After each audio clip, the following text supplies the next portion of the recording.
Hello and welcome to our new topic on internationalism, a theme that we are running throughout this month. Today's topic being national interest and multilateralism. Over the past few years, there have been a lot of cases where individual countries, big or small, have been schooled by other countries on the do's and don'ts in a multilateral world. And those countries, while pushing back, have evoked a very important concept in their bid to retain the right to act: national interest. But what is national interest? I remember when we were students, frightfully little was taught about it. However, its importance has grown seriously over the years. Now, national interest refers to the goals, priorities, and values a state pursues in international relations to ensure its security, prosperity, sovereignty, and influence. Security. Of course, which country would like being attacked and being taken over by another military power? But in addition to military security, the element of security also includes economic prosperity, geopolitical influence. To what extent is the country taken seriously in the world around? Domestic stability, that pertains to things like migration control, social cohesion, technological dominance, and of course, environmental and resource security. That is of water, food, and critical minerals. Thus, national interest is increasingly interconnected with global issues such as climatic change, pandemics, and of course, in today's world, digital governance. And as the concept of national interest has changed and is increasing in scope, we do see it impacting our idea of multilateralism in a number of ways. First, there has been a strain on cooperation. Countries often prioritize national interest over collective global commitments. For example, there are disagreements over climate finance, vaccine distribution, or World Trade Organization reforms.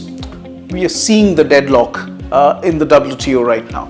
There is selective multilateralism. Countries pick and choose about who they want to align with, what they want to pursue, completely based on national interest. We have what you see, the rise of minilateralism. Yes, on the top we do have the United Nations with its 193 member states, but we also see the emergence of much smaller blocs such as Quad, BRICS emerge, where like-minded states align on specific issues. And that leads to a fragmentation of the global order.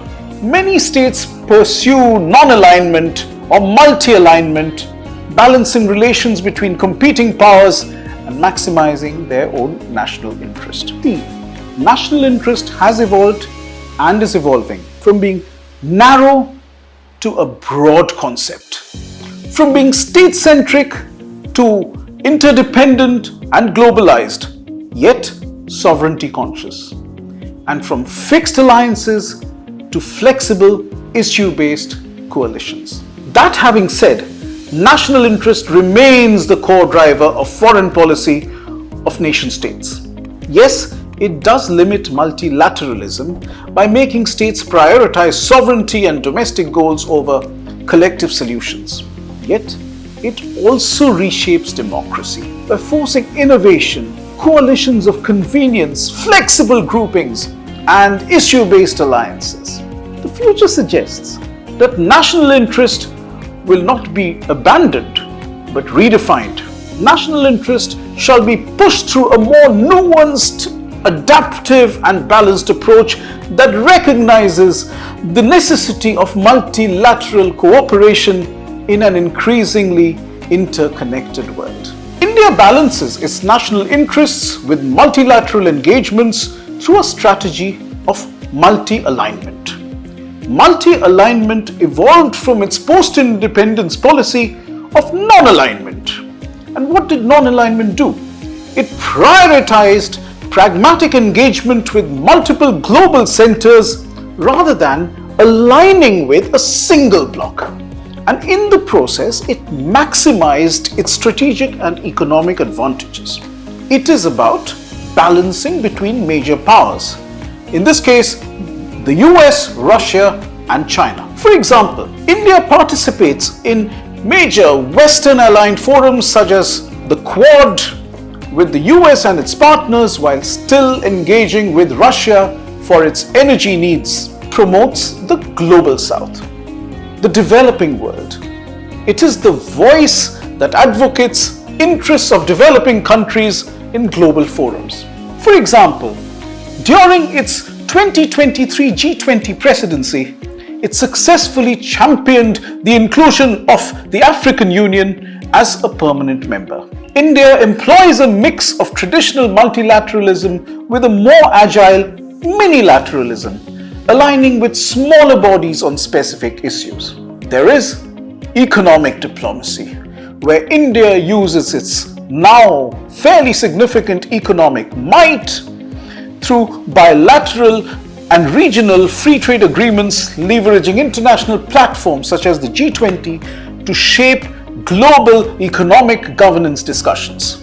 And then it pushes for governance reforms, especially reforms in the United Nations Security Council, where major powers such as India and Germany still are not permanent members.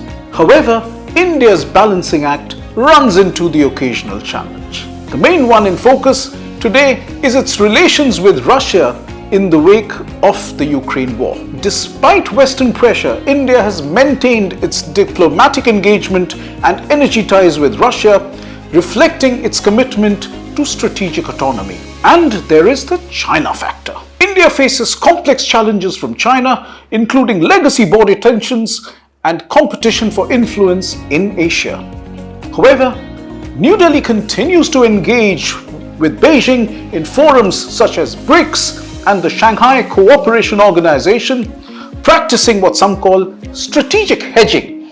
On the all-important topic of border security and sovereignty, India takes a firm stand against terrorism and asserts its sovereignty, as seen in its recent military responses to terror attacks.